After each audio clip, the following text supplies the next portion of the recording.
Ya quiero como empezar entonces aquí en adelante a desarrollar el estudio de manera un poco más concreta. No les voy a leer el marco teórico, sino contarles como cosas muy puntuales. En el libro que ven arriba, que es Petris, Ochoa y Aldana de 2006, nos están contando que hay muchos tipos de redes virtuales de aprendizaje. ¿Por qué contarnos eso? ¿Por qué contarles eso? Porque el estudio tiene que ver con el desarrollo de competencias cognitivas en o a través de las redes virtuales de aprendizaje, ¿sí? Entonces el hecho de que una red virtual sea de un tipo o de otra implica diferentes competencias cognitivas. Por ejemplo, ¿qué se les ocurre que una red social solamente utilizada socialmente, no con aprendizaje sino socialmente como Facebook, puede generar como competencia cognitiva? ¿Qué se les ocurriría? ¿Cómo? Intercambio cultural. Intercambio, o sea, interrelación. Esa es una competencia cognitiva que tiene que ver con la comunicación, ¿cierto? Perfecto. Pero si yo estuviera hablando de una red virtual de aprendizaje, digamos dentro de mi universidad, ¿qué competencia cognitiva creería yo? ¿Cuáles creería yo que se pueden desarrollar? Memoria, ¿qué más? Atención, dijeron por allí. Sí, claro, ya son competencias que tienen que ver con procesos de aprendizaje de orden superior.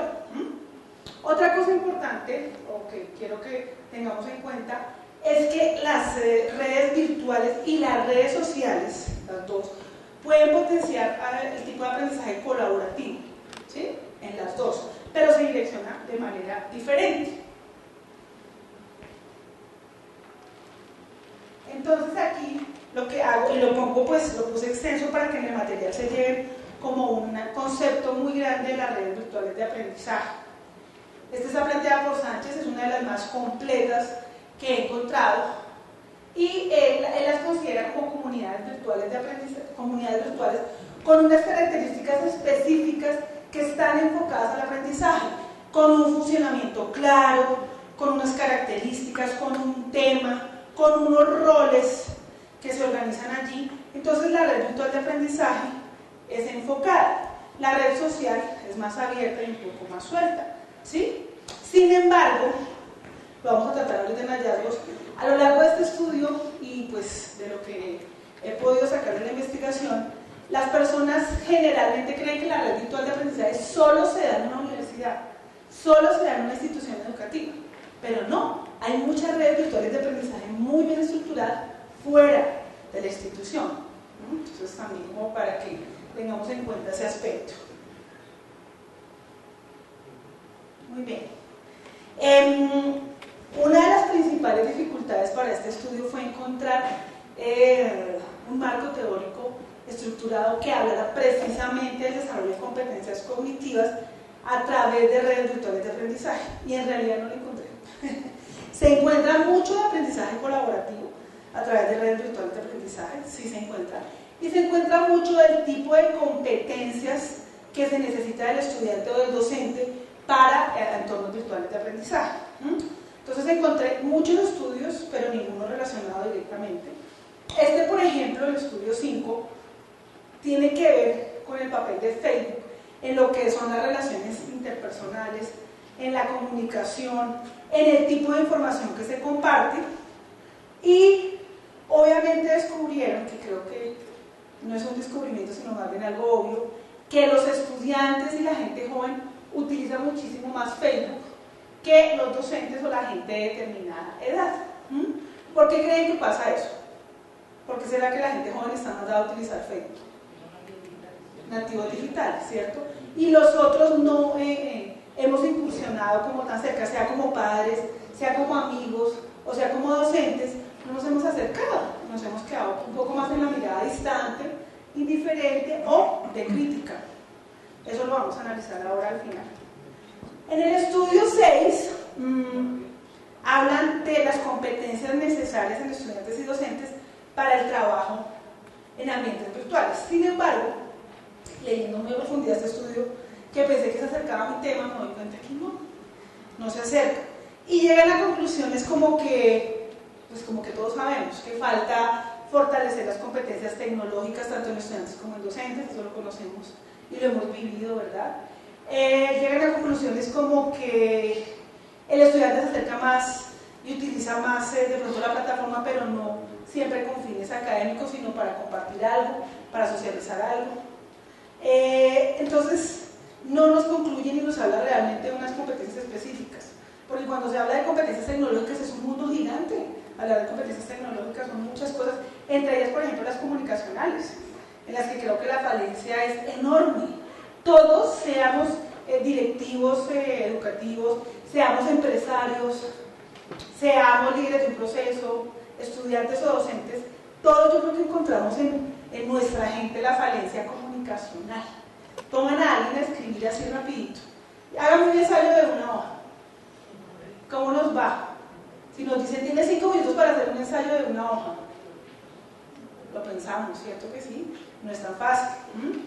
Y si tenemos un buen bagaje para hacerlo, no escribimos correctamente, ¿sí? Mucho menos a la hora de comunicar, de hablar. Cuando hicimos el ejercicio de conversar las dos partes, aunque ustedes crean que no, uno tiende al otro a callarlo, a que uno interviene y no lo deja terminar la frase.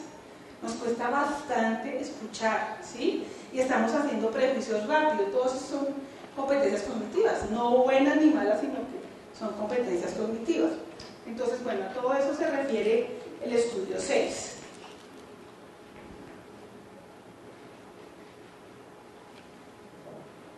Muy bien. Y quiero llegar como a la parte que me interesa trabajar a profundidad, que es la de hallazgos. Porque la idea es empezar a generar reflexiones, la idea es contarles que esto no es una verdad absoluta, es un estudio que hasta ahora empieza. De este estudio desprendí que debe desarrollarse otras 2 fases, empezando por ahí, o sea que falta mucho camino. Pero además, aunque se llegue a la fase 3, todo estudio es para que los otros vengan y construyan sobre él, ¿cierto?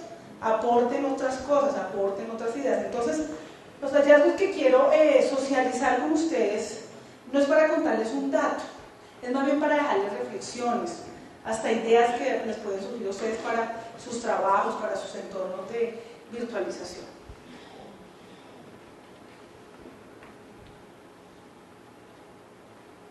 Muy bien. Estos hallazgos los organicé de acuerdo a las 3 preguntas de investigación general que direccionaron todo el estudio. Entonces, la primera pregunta fue: ¿las redes virtuales permiten a sus miembros el desarrollo y o fortalecimiento de competencias cognitivas que facilitan los procesos de aprendizaje? Entonces, la idea no era solamente conocer si se desarrollaban o no las competencias cognitivas en las redes virtuales de aprendizaje, sino además saber si esas competencias ayudaban a potenciar el aprendizaje. Era como el objetivo central del estudio. Y entre los principales hallazgos tenemos, primero, las competencias cognitivas sí se desarrollan a través de las redes virtuales de aprendizaje, y estas competencias se encuentran claras en cuanto a los tipos, pero no hay claridad en cuanto a qué son competencias cognitivas, no hay claridad en cuanto a qué son redes virtuales de aprendizaje, y tampoco hay claridad en cuanto a cómo se desarrollan esas competencias en los ambientes virtuales de aprendizaje. Este hallazgo, ¿qué les dice a ustedes? ¿Qué les genera? Quiero alguna idea al respecto, por favor. El primero.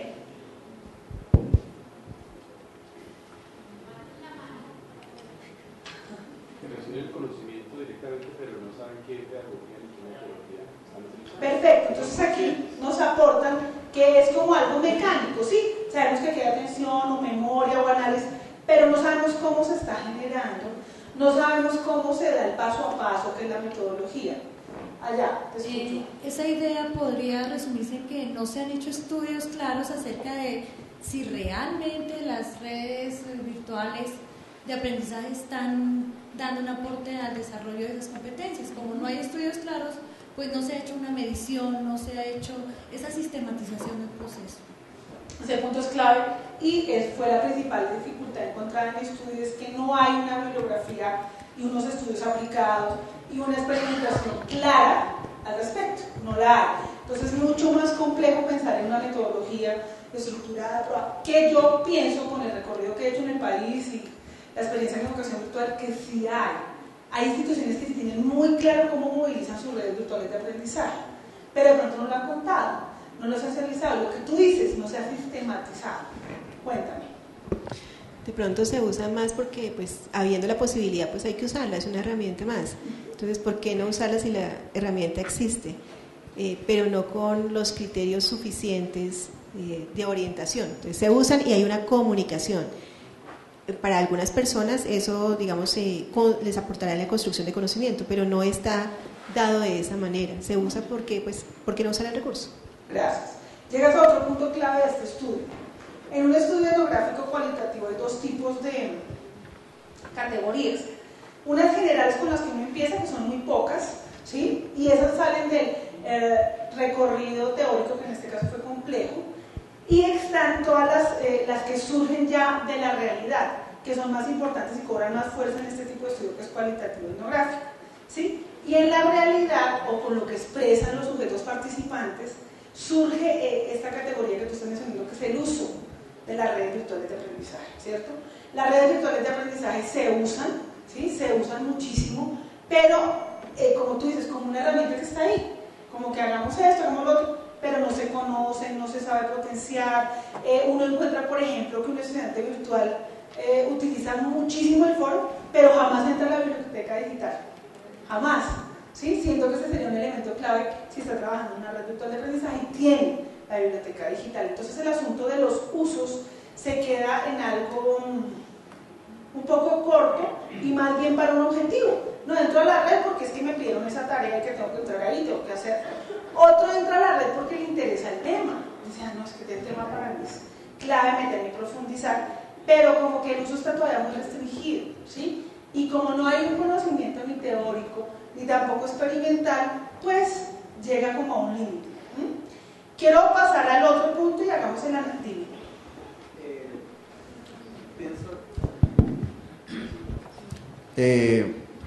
No sé, pero en mi opinión creo que se puede presentar algo que se ha presentado con la televisión digital. La televisión digital se está usando también en la parte educativa, ¿no? Pero la televisión siempre ha sido un medio de entretenimiento, ¿sí? Entonces, así nosotros intentemos o queramos o esté esa herramienta como para soportar procesos educativos, el medio tradicionalmente se ha dado al fin del entretenimiento, ¿no? Entonces no sé si pase lo mismo con redes sociales, ¿sí? La red social es más como el descanso, el relajo, el entretenimiento, y no sé entonces qué tanto le puede aportar allí a la parte educativa. Gracias. Con tu aporte importante de una vez clarifico 3 aspectos. Primero, las redes virtuales de aprendizaje están catalogadas o clasificadas dentro de las redes sociales. Las redes sociales son un mundo enorme, ¿cierto? Un poco indefinido. Dentro de las redes sociales están las redes dedicadas a la enseñanza del aprendizaje, que obviamente son las redes virtuales de aprendizaje, entendidas como redes especializadas, entonces muchísimo más delimitadas. Eso sería como una primera aclaración para que entendamos que las redes sociales son un mundo muy grande. Dentro de las redes virtuales de aprendizaje son las redes especializadas, que es un poco más delimitado y específico. Segundo, en cuanto al uso, cuando hablas de la televisión, creo que sí, y mucho más ahora que hay tanta tecnología y tantos recursos, se nos queda como en el uso primario, ¿sí? Veamos y me gusta el programa porque está chévere, y ya, se queda en el está chévere. Pero en las redes virtuales de aprendizaje sí hay unas opciones de profundización muchísimo más altas. Y lo que estoy diciendo es que aunque yo no haya encontrado bibliografía, hay gente que sí las está usando supremamente bien y a profundidad. Ahorita, pues, para finalizar la charla vamos a retomar ese punto. Quiero pasar al siguiente para que alcancemos, por favor, que es, para los sujetos no es realmente claro el concepto de red virtual de aprendizaje, comparándolo con los teóricos, con lo que los teóricos nos aportan al respecto, ¿sí? ¿Qué pasa? Pasa lo que tú me socializaste. Uno asocia la red virtual de aprendizaje con red social, ¿sí? O con ambiente virtual de aprendizaje, o con educación virtual, o con e-learning, pero no hay claridad en lo que es una red virtual de aprendizaje. Este punto es clave porque si no hay claridad en esta comunidad que la está usando, pues es mucho más difícil que la use bien o que haya una metodología como tú lo decías. Entonces por eso digamos que es uno de los puntos que soporta la propuesta que voy a presentar después. Analicemos el tercer punto. Los sujetos perciben las redes virtuales de aprendizaje como facilitadoras del aprendizaje, especialmente del cooperativo y del colaborativo. Ahí quiero un análisis de ustedes porque sé que todos estamos metidos en este mundo. Y es, ¿qué les genera este tercer punto? ¿Quién me quiere compartir algo?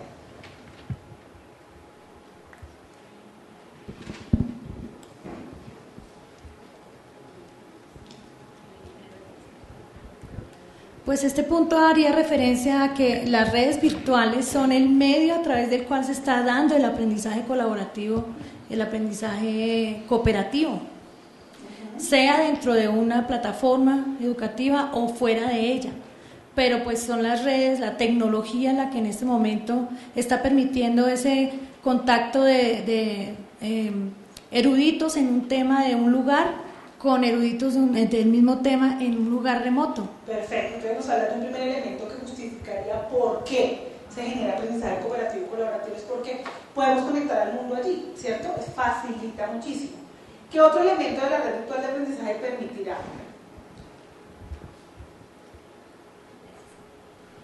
Aquí yo quisiera, no sé si podamos discutir sobre la diferencia o cómo podemos caracterizar el trabajo cooperativo y el colaborativo. Dale, por favor, te escuchamos. Claro. No, quisiera que aclaráramos. Perfecto. ¿Quieres que te retroalimente? Sí, claro. Es que por lo general o a veces lo usamos como sinónimos o lo usamos. Sí, quisiera saber. Perfecto, muy bien. El aprendizaje cooperativo y colaborativo obviamente están absolutamente unidos, ¿sí? Sin embargo, cuando yo hablo de aprendizaje cooperativo estoy definiendo una meta a donde vamos a llegar, ¿sí? Y se supone que todos hacen un aporte para llegar allá. En el colaborativo no necesariamente hay una meta específica a lograr. En el colaborativo estamos hablando de constructivismo, ¿sí? Y en el constructivismo es donde se hace una construcción social del conocimiento. Entonces, para el aprendizaje colaborativo parto de una idea base y sobre esa idea todos hacemos aportes diferentes, distantes, cercanos, iguales y se construye un nuevo conocimiento. Bueno, a mí hay varias cosas que me preocupan puntualmente. Nosotros no podemos decir que las redes, que la televisión, que la radio, como tienen un componente fuerte de distracción, no pueden tener un uso pedagógico. Los grupos de Facebook en términos pedagógicos y educativos son fantásticos, empezando que nosotros trabajamos con unos nativos digitales que son muy permeables a ese medio. Entonces, ¿por qué no usamos un medio que ya es de credibilidad de la persona para comunicarse? Nosotros hemos hecho ensayo de crear grupos de los estudiantes de una clase en Facebook y son fantásticos, participan cantidades. Entonces, lo que yo quiero decir en síntesis, que todo puede ser utilizado eficientemente con uso pedagógico si tenemos claro cuál es el objetivo. O sea, el medio no es bueno ni malo en sí mismo, ni la tecnología nos va a mejorar la calidad de la educación tampoco, son facilitadores. En ese mismo sentido, cuando nosotros estamos hablando del aprendizaje o el trabajo cooperativo y del trabajo colaborativo, son perfectamente diferentes. Les pongo un ejemplo de trabajo cooperativo que vemos mucho en los docentes universitarios. Uno dice hay que leer tal texto y por favor el grupo X lo expone. Entonces los muchachos empiezan. Tú haces el resumen del grupo, del capítulo 1, tú el capítulo 2, tú el capítulo 3 y el 4, y cada uno hace un resumen y el que tiene platica va y lo argolla y lo pone con fotos y bonito. ¿Listo? Eso es perfectamente cooperativo, pero no es cuestión del objetivo de la meta. Ahí no hay aprendizaje real. Ninguno se aprendió el texto completo, se aprendieron partes del texto y se supone que si yo docente les doy el texto completo es porque tengo un objetivo de aprendizaje que justifica la lectura de un texto completo. El aprendizaje colaborativo es perfectamente diferente. Los medios tecnológicos facilitan mucho el aprendizaje colaborativo. Una wiki, por decir algo, donde todos opinan y entre todos construyen algo que es entre todos hecho y eso que lo entregan y también tiene una meta. La cuestión no es de meta, es la metodología, cómo se llega y qué nivel de aprendizaje hay en cada uno. Por eso ahora se trabaja aprendizaje colaborativo. El En lo primero que expusiste, no he tocado el punto porque es el punto final de la propuesta con el que vamos a hacer el cierre, y es el uso no solo de Facebook, sino de una cantidad de opciones que tenemos en lo pedagógico y que hablamos y hablamos, pero si vamos a la praxis, no sé por qué no las usamos, ¿sí? Y no sé, las desconocemos o nos quedamos ahí mirándolo, pero el aprendizaje no se potencializa. Con ese punto, pues voy a cerrar la charla.